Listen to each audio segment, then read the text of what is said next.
Chapter 18. The first thing that Damien felt when woke up was his tense back muscles. Sleeping on the ground left him all sore.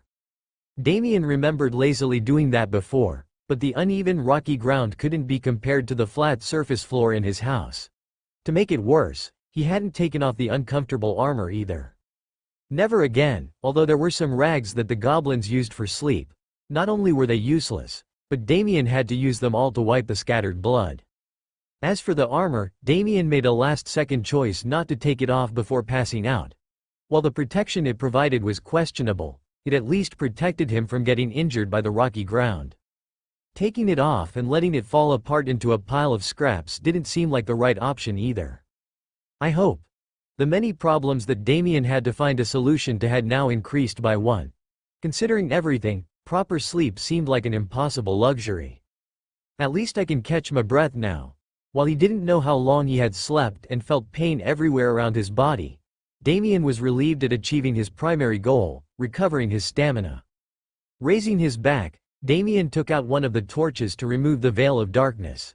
Thankfully, things kept in the inventory maintained the state they were stored in, so the torch was still lit when he brought it out. However, as soon as his eyes adapted to the light, a pair of light blue eyes appeared right above the flames, jump-scaring Damien into falling back. Iris? It was shocking at first, but there was only one person around Damien who possessed such eyes. For some reason, Iris had been staring at him as he slept in the darkness. "Sorry, I was just waiting for you to wake up." When Damien called her out, Iris' completely focused face broke into her usual fluster.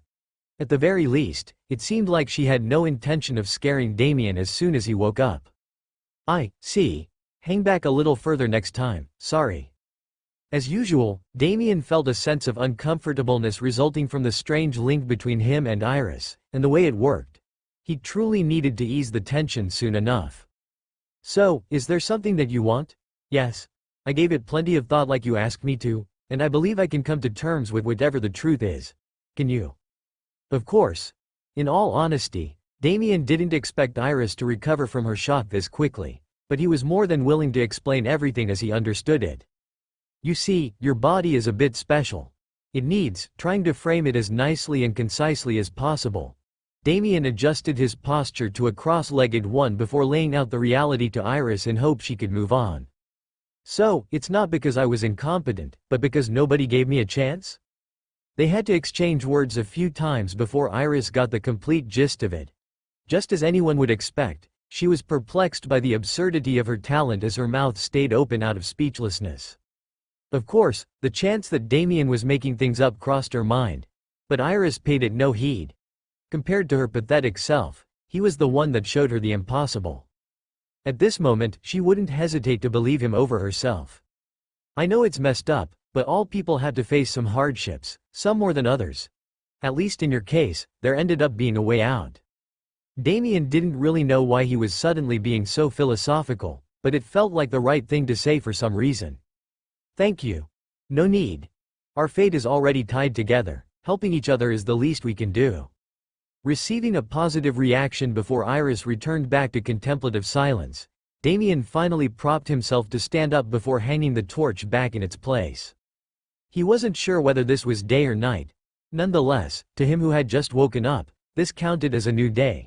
He needed to prepare for its start in the best way possible. "I am a little bit hungry."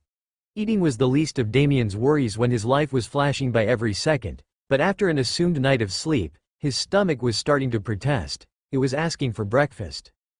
Thankfully, although the den itself was empty, the place that the hobgoblin had come out of didn't disappoint. While the area beyond the tight passage wasn't even as large as a quarter of the outer den, it held abundant loot. Inventory. Considering that water was still the main basis of life, Damien took out one of the 2 rock jars that he found in the inner den and took a moderate gulp after sitting back down.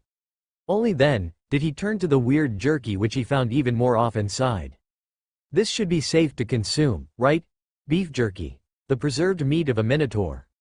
Despite coming to another world's labyrinth, Damien was pleasantly surprised to find out the first foodstuff that he found was actually beef. Although there was still the risk of it having a bad taste, Damien forced a quarter of the jerky into his mouth. Not bad. There turned out to be no reason for worries in the end. Though a little salty, the jerky tasted good enough that Damien threw the rest of it into his mouth. It's too good of a coincidence, but I will take it. The fact that those savage goblins somehow had proper water jars and managed to preserve meat so well felt strange to Damien. It felt like everything was illogically inserted to make the inner den into a proper loot room. That being said, Damien didn't mind it at all. They could have got it from somewhere. While a minotaur was usually considered one of the toughest monsters in a labyrinth, if not the final boss of it, Damien could think of many ways that its meat would fall into the hands of goblins. They might not be strong enough to take a minotaur down, but they could have waited after another strong monster hunted it down and brought back the scraps for preservation. Although the ones that Damien saw looked stupid and hateful, goblins were usually associated with cunning and resourcefulness. It wouldn't be strange if they learned how to preserve meat through adaptation. That thing is also great. Aside from food and water, Damien also found a much smaller jar that contained the poison that goblins applied on their knives. Such an effective weapon was also bound to prove helpful no matter the circumstances. Unfortunately, however, there were no more weapons inside other than a couple of unsharpened knives.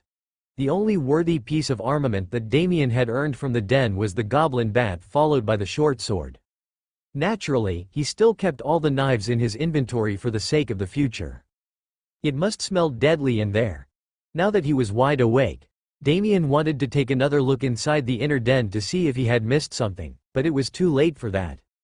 In order to keep any possible predators away, Damien had dragged the corpses inside after taking everything that was useful before sealing the passage back. There should be nothing more anyway.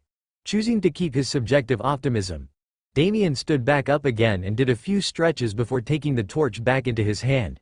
Since there was no chance for him to take a proper rest anyway, he might as well proceed forward so he could end the task as soon as possible.